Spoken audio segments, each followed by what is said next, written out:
All right. Hello, hello, hello. We're talking about Hello. anxiety today. Yay. And it's going to be really cool because anxiety is not triggered by one event that happens actually to us. It's actually a prediction error. It's the way the brain functions. So we're going to dive into this. I'm Heike Fallon. I'm a personal high performance coach, and I coach my clients to master their self leadership with a brain based approach. And anxiety fits right into all of this. hmm And I'm Shannon Passalacqua. I too am a high performance coach, and I specialize in helping women heal after miscarriage. And there is a lot of anxiety that goes into healing after a miscarriage. So this will be interesting. It's going to I be want, I, interesting because start first with what is anxiety, right? So it feeling anxious, like worried and the fear of something is normal. We all have that because let me go like one step back. The way the brain functions, the whole purpose of the brain is to keep us alive. That's number one thing. And in order to do that, it constantly predicts. Like even right now, my brain is literally in the split second predicting what's going to happen. What might you say that, that I'm going to have to answer, respond to? Just alone the light in the room right now, the being in front of a computer. My brain right now is predicting what is going to happen. And that's how it's keeping us alive. So it's constantly predicting. And in order to predict, it gets information. And the information comes, as I said, from the outside. So through our senses, our eyes, ears, temperature in this room. It's kind of warm here today, which is kind of not making me feel good. So all information coming in from the outside world, but more importantly, from the inside, which is called interoception. So how we're feeling inside. So I'm mildly tired, so that has an impact on how I'm feeling right now. My heart rate, my like I said, my temperature, that's an inside feeling as well. And so all that information external, so from that we call that exteroception, and internal, so the interoception, and memory is part of the inside too, like memories, things that happened to us before. Because if I've had a event happening before, and it might be that I'm not even aware of it. It's like sometimes we can have events happening when we're a child and we don't even consciously remember, but our brain stored that memory.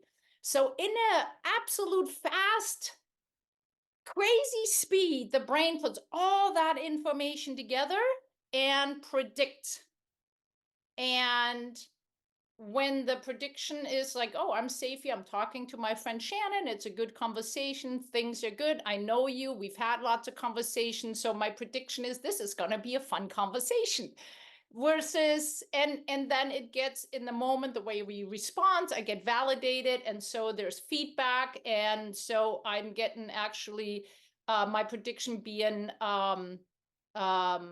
correct, right? Like so far, you're not screaming and yelling at me because you haven't done that so far. I'm not predicting. But let's Just wait. say because we are at a different, where we don't know exactly. I don't know what you know about anxiety, so I'm excited to hear what you know because you've read a lot. But it could be that I'd be like, I'm not sure. I'm expecting it being smooth, but let's say, I'm expecting it like, oh, this could be really scary because I don't know how Shannon reacts to me saying all these things, right? And now I'm getting nervous a little bit because I'm Mhm. predicting something that I don't know, maybe you're not, but I'm in my head predicting that this could be a challenge because normally we are, I don't know where you are on the Right. science part. On other topics I knew exactly where we were because we had conversations before. So my brain might be going like, I don't know, maybe she throws me some curveball of something I haven't heard and now I have to react and this is recorded. So Well, so I have a so then, question. so when what happens then? Yeah. 1 second. What happens then is there's what's called a prediction error, right? There could be an error happening. So and then error can happen all the time. So I get validated. Okay, you're going like, no, we're all fine. I'm like, okay, good. So that corrected it a little bit. The problem is when that arrow, like the arrow should happen, and then it kind of adjusts itself, and we move on. The problem is when it's not actually fixed. The prediction error is not well. And so people with anxiety actually have an impairment of that prediction error. They first of all possibly not predicting well, or in too extreme in certain ways, and then the process of validation of the prediction and what happens, there's some mismatch, more mismatch happening for them. And that's really when anxiety, when we're talking about really anxiety. Do you think that would be a overanalyzing situation? Like, hey, I overanalyze, or is that just kind of It's part of it, right? Because it's part of that prediction. So somebody who just quickly predicts isn't spending the time on the thinking, right? right? So, Well, so okay, so people, I'm going to explain. yeah. Like, I really didn't have a lot of anxiety until I started having my miscarriages. And I know this is true for some people. And I know a lot of women that I have coached, if they have more than one miscarriage, or they have one miscarriage and they're very anxious through their, following pregnancies. And very often they have had anxiety in the past. But what I'm talking about is, like, I didn't have a lot of anxiety until I had my miscarriages. And then anytime I got pregnant after my first miscarriage, my anxiety was through the roof.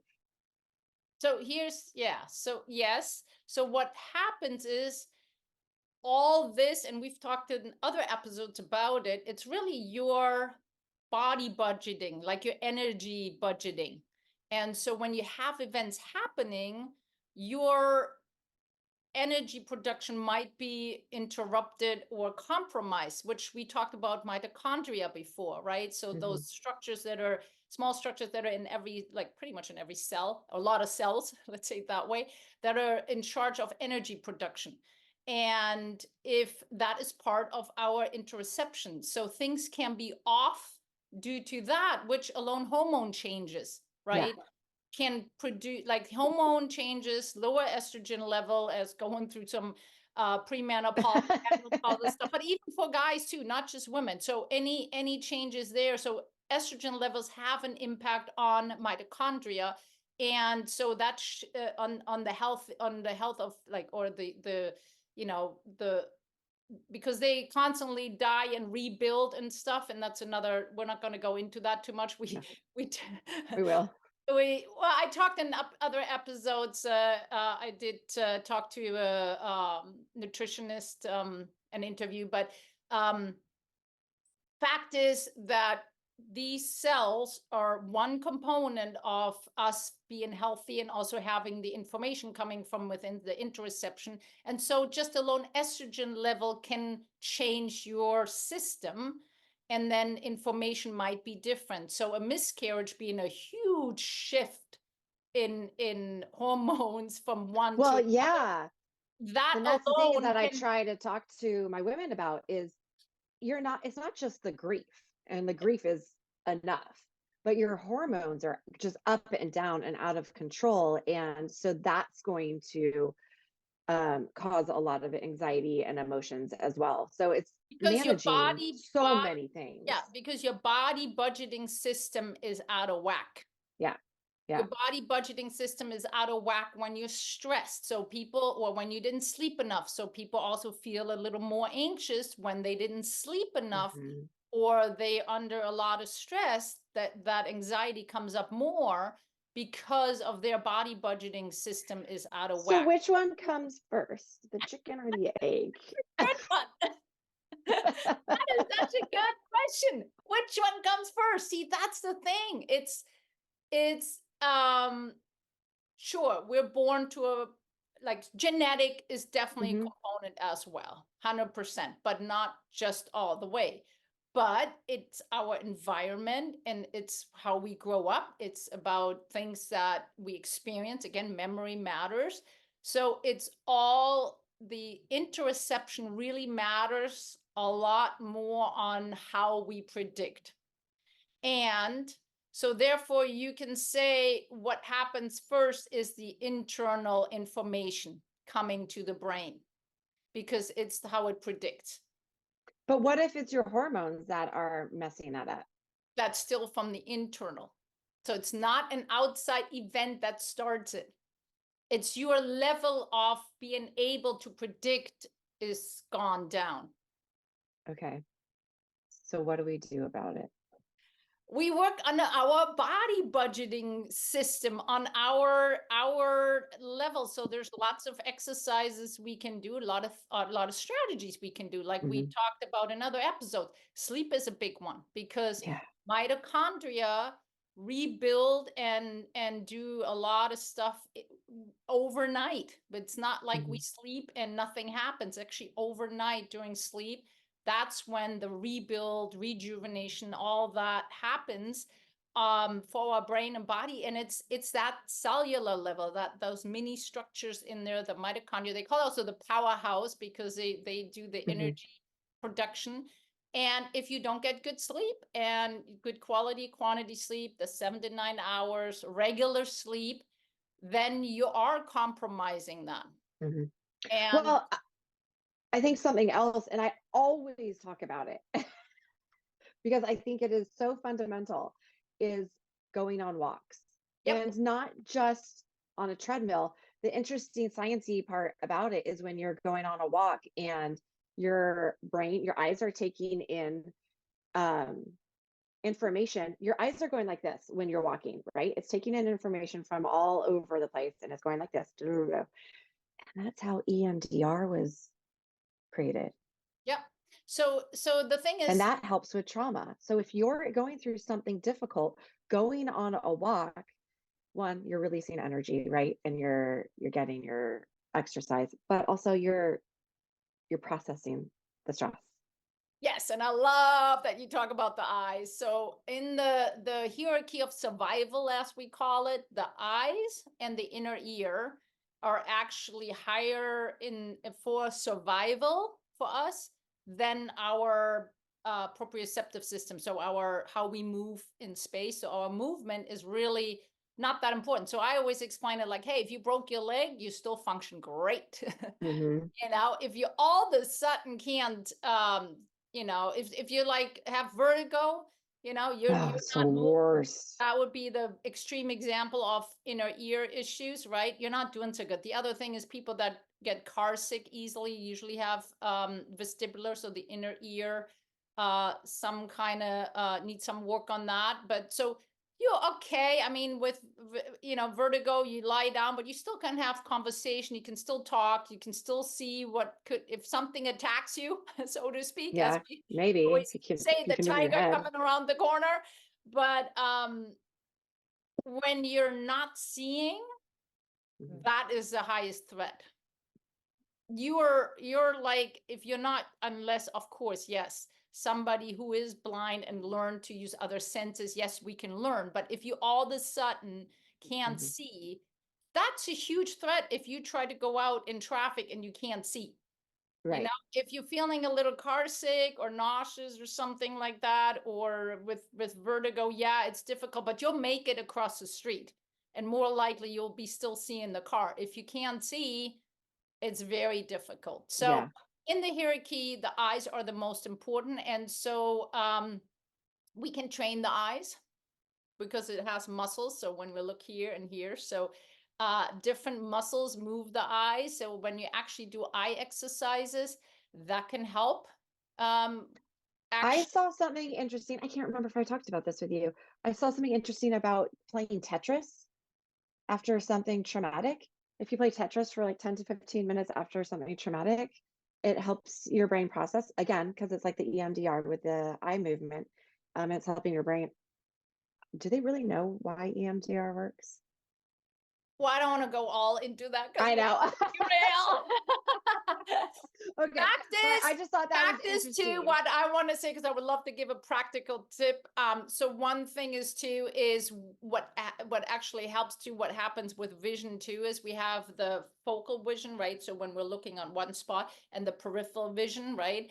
And so when somebody is a little bit more anxious, it can help to actually, you can use the visual system to kind of focus, because when we focus, it also focuses our thoughts. So if your thoughts go all over the place, you don't want to be in a big space, because that's not helping narrowing it down. You might actually do a simple thing. You had a pen. I don't have a pen here, but I use my finger. But literally just staring at your finger, or a pen is better because you want one specific spot, can help that focal point and can help actually the system to focus. And it's good to combine that if you know anxious, to like with some affirmation or some kind of positive phrasing, Positive talk.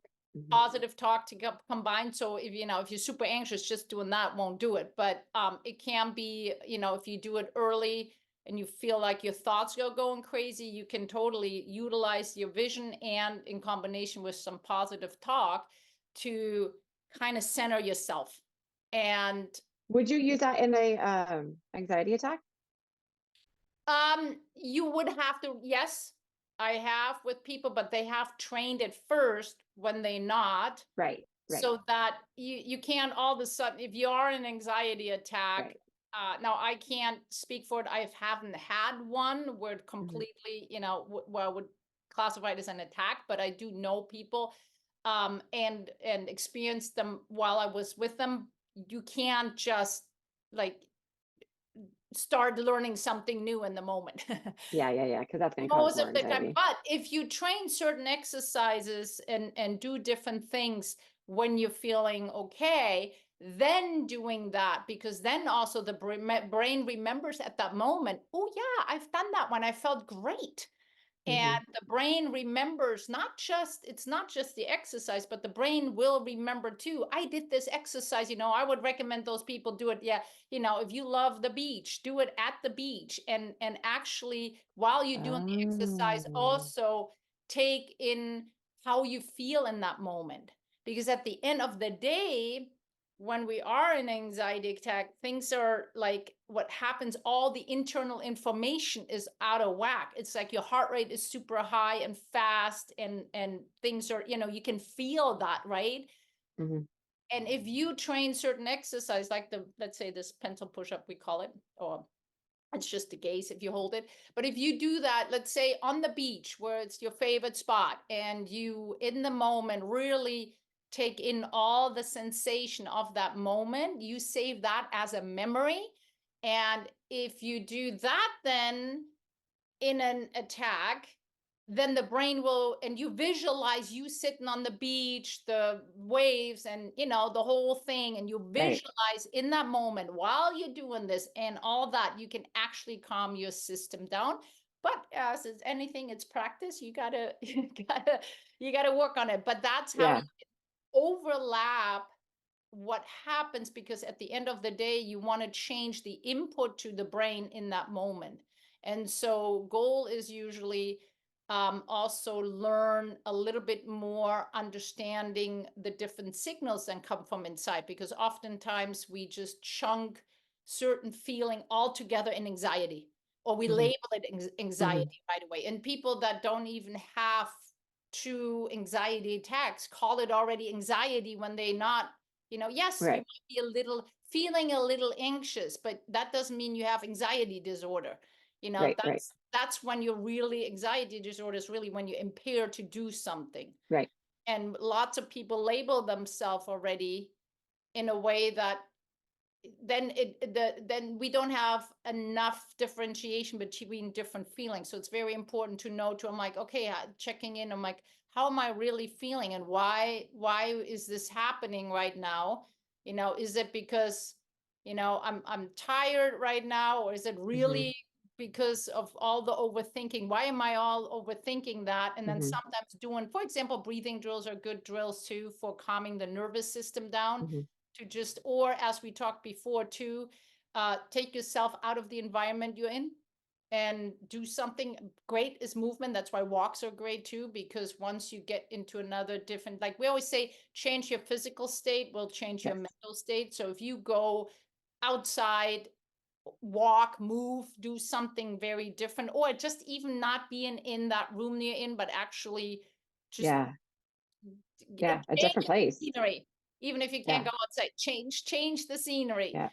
And move. because the movement will also give different internal information to the brain, which again, all It help. will Now it's change. all, yeah. And with all that, everybody's different. So it's not, somebody might find, oh my God, yeah, if I go walk outside, bam, that's it for me. Somebody else might go like, you know what, I just need to do this breathing Some drill, breath work. visualization. And that's the thing that works for me. So there's no one size fits all, but you have to kind of And learn. it won't always, something that works in the past may not work at that time, right? So it Right. may be like having just a handful of things that Yep. you can turn to that, okay, if this one doesn't work, this one will work. I also think what's very important is monitoring and setting boundaries about what you're bringing into your brain, what the input is. Because when we wake up and first thing in the morning, we check the news, or we're watching the news all day, or we're just kind of surrounded by negativity, that is going to increase our anxiety, and it's going to kind of just slowly build up, right? So what I have found, and we talk about gratitude a lot, and I don't want to downplay anxiety, and I don't want to downplay depression, be like, oh, all you have to do is write 3 things that you're grateful for. It's not that. I think it's retraining your brain to notice more positivity and be in a grateful state, instead of being in a negative state and bringing in negativity through social media or through the news or whoever you're surrounding yourself with. So just, I think, really focusing on, okay, when I wake up in the morning, I'm going to write the things I'm grateful for, or just focusing on thoughts that are coming to your mind. Because I find myself, I wake up, I'll turn my phone and be like, okay, what's news? And that immediately puts me into a bad mood. Because it depletes your budget right Mm-hmm. there. So love that you say it's because, okay, first off, anybody who goes like, yeah, the positive talk, I've tried, that didn't work. Well, guess what? It's a skill, Mm-hmm. and a And it skill, takes so much it time. takes time to learn. And one time doing it in the moment is not going to do it. Right. You have to really look at this very holistically. I even say, like, the people I coach, some of them have also a therapist, and they Yes. implementing other strategies. If when you really want to change something, you need to look at it holistically from different angles, and other habits matter. Like I said, it's not the moment where you feel anxious during the day. Your sleep matters, your diet matters, your gut function matters, Mm-hmm. the What you're routines that putting you have. into your brain. Yep, the routines that you have in place, like morning routine, evening routine, and knowing that, what drains you, what takes energy, Yeah. and what we said also And earlier, what brings you energy. and what brings you energy. All of those things matter to really balance the body budget. And as I said earlier, is strategies to, essentially, it's all strategies to have a healthy mitochondria, which again Mm-hmm. is the powerhouse of our energy production. So if we're depleting too much with draining our energy, those cells get damaged and are not good. Yeah. Because it stresses out already. And then you get in that cycle. And to break it, you have to really address it holistically. So go ahead. I was going to say, I think it's really important to work on it before there's something that triggers something, right? Like, work on it before there's a problem. So when you're feeling good, start then. So Yeah. that, And because we're all going to have stressful situations in our life. They come and go all day long, every day. And so when something hits us, we know, okay, well, I'm in this routine. I'm going to be able to handle this better. but as I said in the beginning, that hitting us is us predicting Incorrectly. that there is a mismatch happening Yeah. here in our Yes. prediction of Yes. how we feel with what's going to happen. Now, again, that is good because it's supposed to keep us alive. So there are times, something Right. happened where we should freak out Mm-hmm. and take it in like, there's something, coming at me and it could hurt me. I should freak out and run. Yeah. you Yeah. know It's supposed to cause anxiety. It's supposed to make me feel like urgency and take action, and I better run because, whatever, the car is out of control coming at me. I better take that, and I'm going to be anxious and get out of there. Versus if if the cars are stopped at a light and I see them all stopped, I should not be anxious crossing the street because I see them all stopped.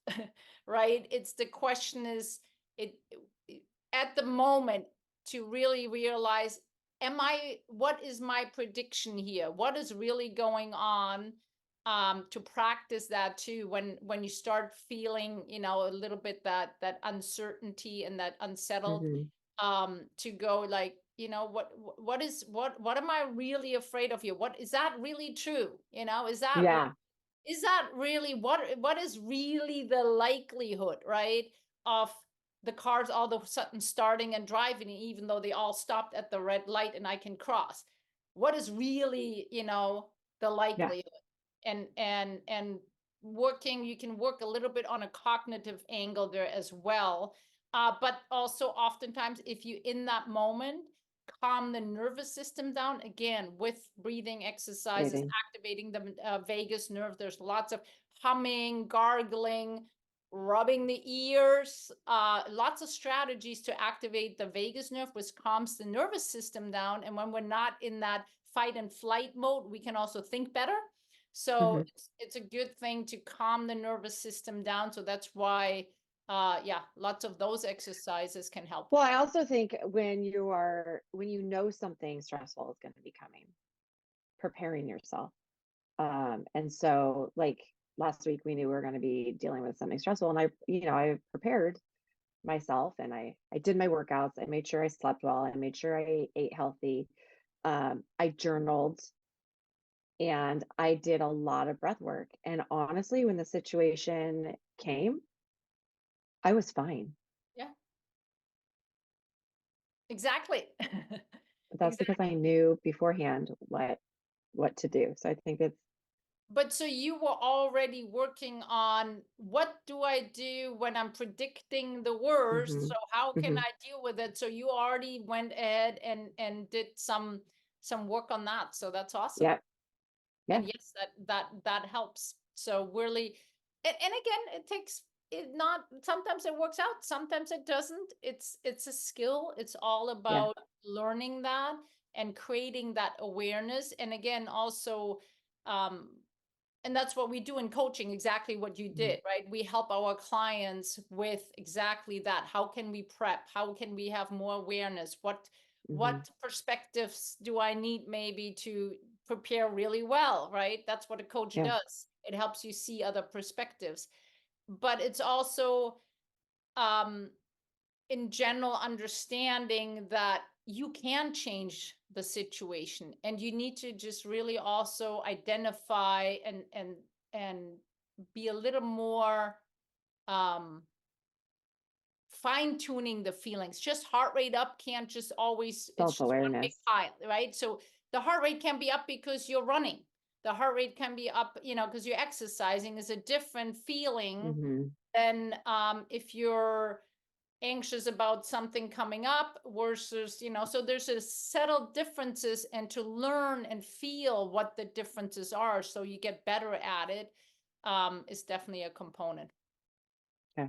Yeah. So I wonder though too, one thing I do have why I don't know, I don't have read research about it yet, but I wonder too, and that's something I'm going to throw out there. Maybe somebody knows can comment, but I wonder too if people that tend to feel more anxious also kind of, basically learned the skill of feeling anxious, I and believe it is and then a and then a your turn, spiral. Yeah. then yeah, because then you're even more aware of your heart rate, versus other people aren't really.